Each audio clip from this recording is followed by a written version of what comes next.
اللهم صل على سيدنا ومولانا محمد وعلى آل سيدنا ومولانا محمد وعلى آل سيدنا ومولانا محمد وبارك وسلم ثم صل عليه. بسم الله الرحمن الرحيم. نحمده ونصلي ونسلم على رسوله الكريم. اما بعد. گزشتہ نشست میں یہ بیان ہوا تھا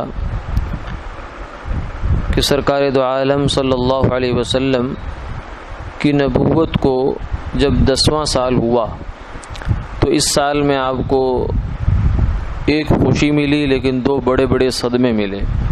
خوشی یہ ملی کہ شعب ابی طالب جو گھاٹی تھی وہاں سے اللہ نے نجات عطا فرمائی. اس قید و بند کی مشقت اور بھوک پیاس، حتیٰ کہ اس وادی میں اس گھاٹی میں رہتے ہوئے چمڑا تک چبانا پڑا اور اس بھوک اپنی مٹانی پڑی. اور یہ تو خوشی تھی کہ یہ زمانہ ختم ہو گیا، لیکن دوسری جانب دو بڑے صدمے یہ ہوئے کہ ابو طالب آپ صلی اللہ علیہ وسلم کے سرپرست تھے، آپ کے حامی تھے، ان کا انتقال ہو گیا. اور جو اندرون خانہ گھر کے اندر جو تسلی کا سامان تھا، سیدہ ام المومنین سیدہ خدیجہ رضی اللہ تعالی عنہا، ان کی صورت میں وہ بھی رخصت ہو گئی. تو اس لیے آپ نے اس سال کو عام الحزن کہا کہ یہ غم کا سال ہے. اسی سال میں 10ویں سال میں آپ طائف میں بنی ثقیف کی طرف تشریف لے گئے. یہ طائف مدینہ مکہ مکرمہ سے ذرا فاصلے پر ہے، اور یہ جانا دعوت اسلام کے لیے تھا کہ ان کو اسلام کی دعوت دیں، اور اس لیے بھی تھا کہ ابو طالب کے انتقال کے بعد کوئی باوجاہت، یعنی ایسا آدمی کہ جس کا لوگوں کو لحاظ ہو یا ڈر ہو، وہ آدمی آپ کی سرپرستی میں کے لیے نہیں تھا. تو وہاں جانے کا مقصد یہ تھا کہ ان لوگوں سے یہ تعاون بھی لیا جائے. لیکن وہاں کے سرداروں نے آپ کی کچھ مدد نہ کی. نہ صرف یہ کہ مدد نہ کی، بلکہ مروت کے جو تقاضے ہیں وہ بھی نہیں نبھائے. جو عربوں کے ہاں ایک مروت کا تقاضا ہے، اخلاق کا تقاضا ہے کہ مہمان آیا، چلو اس کے ساتھ آپ تعاون نہیں کر سکتے، کم سے کم اس کے ساتھ برا سلوک تو نہ کریں. لیکن ان لوگوں نے اس حد کو بھی پار کیا اور اوچھے قسم کے گھٹیا لوگوں کو آپ صلی اللہ علیہ وسلم کے پیچھے لگا دیا، جنہوں نے آپ کو بہت تکلیف پہنچائی، حتیٰ کہ اتنے پتھر مارے کہ لہو لہان ہو گئے. آپ صلی اللہ علیہ وسلم وہاں سے رنجیدہ خاطر، یعنی ٹوٹے ہوئے دل کے ساتھ مکہ مکرمہ کو واپس ہوئے. جب آپ بطن نخلہ، یہ مکہ مکرمہ میں سے تقریباً 1 دن کے فاصلے پر ہے، وہاں پہنچے تو رات کو وہاں آپ نے قیام فرمایا. آپ صلی اللہ علیہ وسلم قرآن مجید کی تلاوت نماز میں فرما رہے تھے کہ 7 یا 9 جن، نینوا ایک بستی ہے، موصل عراق کا شہر ہے، وہاں کی بستی تھی نینوا.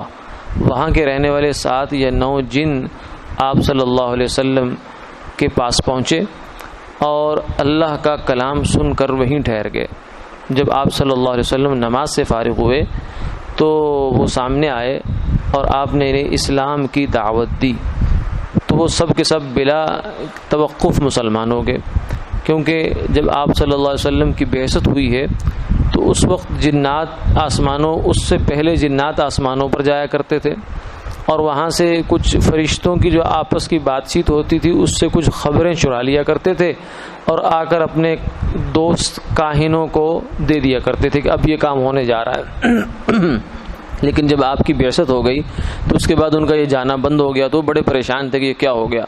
پوری دنیا کے جنوں میں یہ گویا کہ ایک پریشانی کی کیفیت تھی کہ ذرا اس کی وجہ تلاش کرو. تو جب یہ یہاں پہنچے تو ان کو پتہ لگا کہ اچھا یہ ہے وہ کلام، یہ ہے وہ قرآن پاک کہ جس کے اعزاز میں اور جس کے پروٹوکول میں ہمیں وہاں جانے سے روک دیا گیا. تو اس لیے ان کو پہلے سے اس کی طلب اور خواہش تو تھی. جب ان کو یہ قرآن سننے کو ملا تو انہوں نے فوراً کلمہ پڑھا اور مسلمان ہو گئے، اور اپنی قوم کو جا کر بھی انہوں نے قرآن پاک اسلام کی دعوت دی. سورہ احقاف کی یہ جو آیت ہے وَإِذْ صَرَفْنَا إِلَيْكَ نَفَرًا مِنَ الْجِنِّ يَسْتَمِعُونَ الْقُرْآنَ فَلَمَّا حَضَرُوهُ قَالُوا أَنصِتُوا جب ہم نے آپ کی جانب میرے محبوب جنات کی ایک جماعت کو پھیر دیا، ان کا رخ موڑ دیا آپ کی جانب، جب وہ وہاں آئے تو کہنے لگے خاموش ہو جاؤ، اور وہاں جب انہوں نے قرآن پاک سن لیا تو پھر اپنی قوم کے پاس گئے اور جا کر کہنے لگے یا قومنا انا سمعنا، کہ ہم نے ایک ایسا کلام سنا ہے جو موسیٰ علیہ الصلوۃ والسلام کے بعد نازل ہوا ہے اور یہ کلام حق ہے، اس پر ایمان لے آؤ۔ تو یہ پھر ان کی قوم بھی مسلمان ہوئی۔ ایک طرف طائف کا قصہ ہے جس نے آپ کو انتہائی مایوس کیا اور انتہائی رنجیدہ خاطر ہوئے، آپ کو بہت دکھ ہوا، تکلیف ہوئی، لیکن جنات کے اس جوق در جوق اسلام نے آپ صلی اللہ علیہ وسلم کو خوشی بہت پہنچائی کہ چلو اگر انسان اس بات کی طرف نہیں آتے تو اللہ کی یہ مخلوق جو جنات ہے یہ بھی مکلف مخلوق ہے، میں تو نبی ان کا بھی ہوں۔ آپ صلی اللہ علیہ وسلم نہ صرف انسانوں کے نبی ہیں بلکہ جنات کے بھی نبی ہیں، یہ بھی اللہ کی مخلوق ہے جو مکلف ہے، جس کا حساب کتاب ہونا ہے۔ دنیا میں جیسے انسان جو ہے وہ کفر اسلام کے درمیان امتحان کے اندر ہے، عبادت اور نافرمانی کے درمیان امتحان کے اندر ہے، اسی کیفیت سے جنات بھی دنیا کے اندر امتحان کی کیفیت میں ہیں۔ جو ایمان لائیں گے اللہ ان کو ہمیشہ ہمیشہ کے لیے جنت دیں گے، اور جو نہیں لائیں گے ان کے لیے کفر کی سزا ہے۔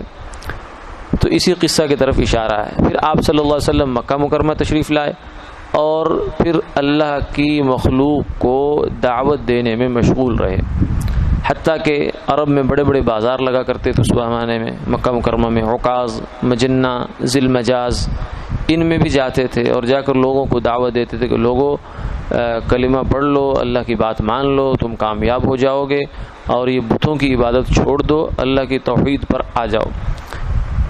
اور مگر کوئی قبیلہ بھی، اکا دکا لوگ تو مسلمان ہو رہے تھے، لیکن کوئی بڑے پیمانے پر ایسا قبیلہ یا ایسے علاقے کا کوئی ذمہ دار آدمی مسلمان نہیں ہو رہا تھا یا ذمہ داری قبول نہیں کر رہا تھا کہ جہاں جا کر مسلمانوں کو مکہ مکرمہ کی سرزمین پر جو سخت اذیتیں دی جا رہی تھی، کوئلوں پر لٹایا جا رہا تھا اور کئی طریقوں سے تنگ کیا جا رہا تھا، آزمایا جا رہا تھا، مصیبت در مصیبت پڑ رہی تھی، آپ صلی اللہ علیہ وسلم کو یہ فکر تھی کہ کسی طریقے سے یہ مسلمانوں کی جو آزمائش کا وقت ہے یہ یہاں سے ٹل جائے اور ہم یہاں کہیں کوئی ٹھکانہ مل جائے۔ تو کوئی قبیلہ متوجہ نہیں ہوا، حتیٰ کہ سن 11 نبوت آ گیا، نبوت کا 11واں سال، اور آپ صلی اللہ علیہ وسلم کی عمر مبارک کا 51 سال، 50 اور 1 وہ آیا۔ تو آپ موسم حج میں اسلام کی طرف دعوت دے رہے تھے کہ کچھ لوگ انصار کے آپ کو ملے، مدینہ منورہ کے کچھ باشندے ملے، آپ نے ان کو اسلام کی دعوت دی۔ انہوں نے یہ مدینہ منورہ میں جو یہودی تھے ان سے یہ سن رکھا تھا کہ ان قریب ایک پیغمبر پیدا ہوں گے، اور چونکہ وہ انصار ان کو دبا کر رکھتے تھے تو وہ آگے سے یہ کہتے تھے کہ جب وہ پیغمبر آئیں گے تو ہم ان کے ساتھ مل کر تمہیں ماریں گے، یعنی ان پیغمبروں کا اس پیغمبر کا ہمیں انتظار ہے جن کے معیت میں ہم تمہارے خلاف لڑائی کریں گے۔ تو انصار مدینہ نے کسی درجے میں تعارف تو سن رکھا تھا کہ کوئی اللہ کے پیغمبر تشریف لانے والے ہیں جن کا یہودیوں کو انتظار ہے۔ تو انصار نے جب آپ کی دعوت کو سنا تو کہا کہ یہ تو وہی پیغمبر معلوم ہوتے جن کا ہمیں یہودیوں نے ڈراوا دیا ہوا تھا، اور تو قبل اس کے کہ یہودی اسلام لائیں ہم ہی کیوں نہ اسلام لے آئیں، ہم ان کے ساتھ ان کے دست و بازو کیوں نہ بن جائیں۔ تو اس لیے انہوں نے کہا کہ 6 آدمی انصار کے اسلام لے آئے۔ انہوں نے کہا جی کیا تقاضا کیا ہے، مطالبہ کیا؟ فرمایا کہ لا الہ الا اللہ کا۔ انہوں نے کہا جی ٹھیک ہے، اور اقرار کیا کہ آئندہ سال پھر ہم آئیں گے۔ پھر 1 سال پورا گویا کہ صبر کا، آزمائش کا پورا 1 سال ہے۔ مدینہ منورہ میں جا کر انہوں نے لوگوں میں تذکرہ کیا اور گھروں میں آپ صلی اللہ علیہ وسلم کی نبوت کا چرچا پہنچا۔ اگلے سال 12 آدمی آئے، نبوت کا 12واں سال، اور 12 آدمی انصار کے آئے، جن میں سے کچھ آدمی پچھلے تھے اور 5 پچھلے لوگوں میں سے تھے اور باقی 7 نئے تھے۔ انہوں نے بھی اسلام کے احکامات اور اطاعت پر بیعت کی۔ اس بیعت کا نام بیعت عقبہ اولیٰ ہے، بیعت عقبہ اولیٰ، کہ یہ ایک گھاٹی سی تھی جہاں یہ بیعت ہوئی۔ اس گھاٹی والی جگہ پر غالباً ابھی بھی ایک مسجد ہے جو شاید بنو امیہ کے زمانے کی تعمیر ہے یا ہو سکتا ہے خلافت عثمانیہ کی تعمیر ہو، ابھی بھی وہاں وہ مینا کے جو علاقہ ہے، ایریا ہے، اس کے اندر وہ ایک مسجد پرانی سے موجود ہے۔ کچھ لوگ اس کو جنوں کی مسجد بھی کہتے ہیں، لیکن وہ جنات کی مسجد نہیں ہے، وہ اصل میں یہی مسجد ہے جہاں مدینہ منورہ کے باشندوں نے آپ صلی اللہ علیہ وسلم کے ہاتھ میں اپنا ہاتھ دیا اور کلمہ پڑھا اور اسلام پر بیعت کی۔ آپ صلی اللہ علیہ وسلم نے انہوں نے پھر یہ درخواست کی کہ یا رسول اللہ کوئی آدمی ہمیں ایسا دیں کہ جو ہمیں جا کر دین کے تعلیمات تو سکھائے۔ ہم مسلمان تو ہو گئے لیکن ہمیں پتہ ہی نہیں آگے کرنا کیا ہے، اسلام ہے کیا، کیا کرنا ہے، کیا پڑھنا ہے، کیا نہیں کرنا، تو اس کے لیے کوئی بندہ دیں۔ آپ نے مصعب بن عمیر رضی اللہ تعالی عنہ کو معلم بنا کر مدینہ منورہ میں بھیج دیا۔ آپ صلی اللہ علیہ وسلم سے پہلے یہ چلے گئے وہاں، اور وہاں جا کر ان کا جو مرکز تھا وہ بقیع سے، جو اس وقت مدینہ منورہ میں بقیع ہے، اس سے مشرقی جانب جو علاقہ ہے وہاں حضرت مصعب بن عمیر رضی اللہ عنہ کا مدرسہ تھا، یعنی وہاں وہ قیام فرما ہوتے تھے، اور انصار کے گھروں گھروں میں جا کر بھی ان کو قرآن پاک کی، دین کی بنیادی باتیں سکھایا کرتے تھے۔ یعنی صحابہ جو ہے صرف یہ نہیں کہ صرف کلمہ ہی پڑھا کرتے تھے، بلکہ وہ دین کو باقاعدہ سیکھتے تھے، مسائل بھی سیکھتے تھے۔ اسی لیے دیکھیے آپ جب سیدنا عمر رضی اللہ تعالیٰ عنہ مکہ مکرمہ میں مسلمان ہو رہے ہیں تو گھر پہنچے، اپنی ہمشیرہ کے گھر پہنچے تو قصہ مشہور ہے کہ انہوں نے چھپا دیے قرآن پاک کے جو اوراق تھے، چھپا دیے، اور مصعب بن عمیر ہی وہاں بھی تھے، یہ ان کو انہوں نے چارپائی کے نیچے چھپا دیا کہ عمر آپ کو نقصان نہ پہنچائے۔ تو جب وہ حضرت عمر آئے، کہا کیا کر رہے تھے؟ انہوں نے کہا کچھ بھی نہیں۔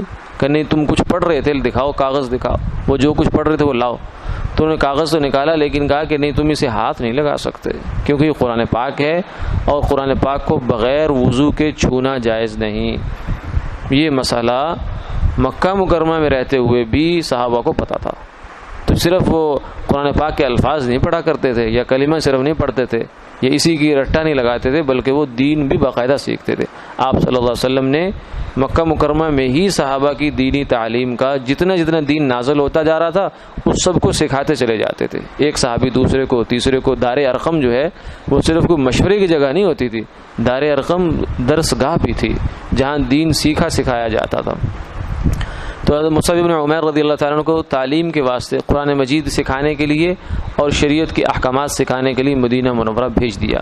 حضرت مصعب بن عمیر رضی اللہ تعالیٰ عنہ نے قرآن پاک کی اور شریعت کی باتوں کی تعلیم وہاں دی جا کے لوگوں کو، اور کچھ اور لوگ بھی مسلمان، بہت سے لوگ مسلمان ہوئے، حتیٰ کہ تھوڑے ہی جو ہے کچھ ہی باقی رہ گئے جو مسلمان نہیں ہوئے انصار میں سے، ورنہ اکثر لوگ ہو گئے۔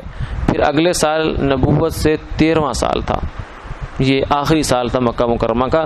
آپ صلی اللہ علیہ وسلم کی عمر مبارک 53 سال ہو چکی تھی کہ 70 آدمی انصار میں سے بڑے بڑے جو معزز لوگ تھے، قبیلوں کے بڑے بڑے سرپنچ قسم کے لوگ تھے، وہ تشریف لائے اور وہ بھی مسلمان ہوئے، اور انہوں نے یہ عہد کیا، یہاں پھر باقاعدہ بیعت ہوئی اور یہ عہد کیا کہ آپ صلی اللہ علیہ وسلم مدینہ منورہ تشریف لے آئیں۔ یعنی جو اب مکہ مکرمہ کی سختیاں ختم ہو گئیں، ہونے کا وقت قریب آ گیا، اب آپ مدینہ منورہ چلیں، وہاں آپ کو انشاءاللہ ایک جائے قیام ملے گی اور بڑے اطمینان سے مسلمان اپنی وہاں زندگی گزار سکیں گے۔ ہم خدمت گاری میں کوئی کوتاہی نہ کریں گے، یعنی جتنی ہم سے تعاون ہو سکا ہم کریں گے، اور جو کوئی دشمن آپ پر مدینہ میں آئے گا ہم اس سے لڑیں گے۔ یعنی یہ معاہدے میں یہ بات شامل تھی کہ مدینہ سے باہر جا کر لڑنا ہماری ذمہ داری نہیں ہوگی، مدینہ منورہ میں ذمہ داری ہماری ہوگی۔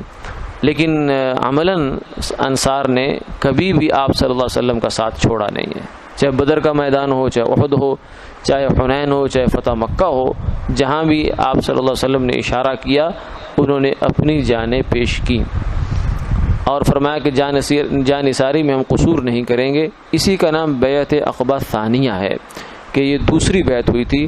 عقبہ کے معنی گھاٹی کے ہیں، اور ایک گھاٹی پر یہ دونوں بیعتیں ہوئی تھیں۔